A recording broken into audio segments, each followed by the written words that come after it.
freedom in the month of December. But those things that we indulge in, Mr. Speaker, it has not reached this level of causing cancer. That's the beauty of African tradition and our local cuisine and our drinks, Mr. Speaker.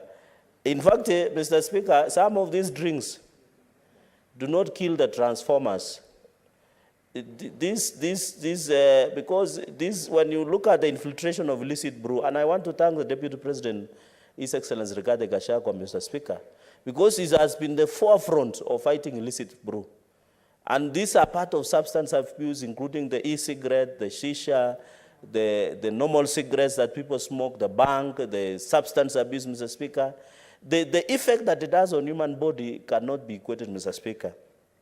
And you remember in Genesis, Mr. Speaker, for us who are Christian believers, and I can see our parliamentary prayer coordinator, Senator Manso, who was leading the National Prayer Breakfast the other day, is that we have an obligation to fill the wall.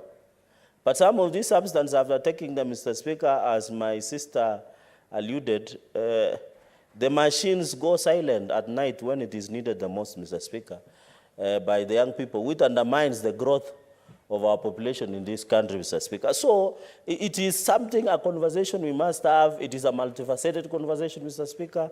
And I want to ask, as a Senate and Parliament, to take the lead, engage health, engage CDC, engage other health research institutes, KEMRI, so that our people can get the truth. And Senator Kazi, you should demand from these makers of e-cigarettes to also display in the e-cigarettes, Mr. Speaker, to say smoking of e-cigarette is harmful to your health, just the way the cigarettes are being done, Mr. Speaker. Mr. Speaker, finally, because I just have final 2 points, Mr. Speaker, so that my colleagues can contribute, is on the issue of, you know, Mr. Speaker, there is a new trend, and I hope Senator Catherine Muma is noting. Under the Tobacco Control Act, they didn't prohibit selling through internet or online selling. Mr. Speaker, many things are being sold online nowadays, including, I can't mention some of them, I can mention some of them. Nowadays, Mr. Speaker, you don't need to go, for example, to Toy Supermarket or Kigomba to buy something. You go online and buy it through Kilimall, among other online, even when you are abroad, Mr. Speaker, when you are traveling. And I think some of us have been long traveling, and I know the Commissioner will note this one, Senator Okongo Mgeni, Senior Counsel.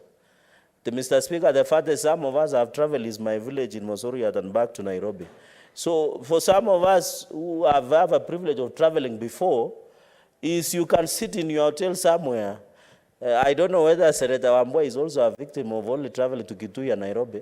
Is where you can sit in your hotel, Mr. Speaker, and you just buy your tie or your suit or your cloth or anything. So, Kathy, you must amend the tobacco and ensure that if they sell through the internet and online selling, they must be prohibited, or they must display a caveat or a caution, Mr. Speaker, so that when our young people, Mr. Speaker, this issue of internet, we must regulate. That's why our young people can watch pornography issues on internet. You can see even there was a child that was being rescued. Even pedophiles thrive in internet, Mr. Speaker. And I think I want to thank the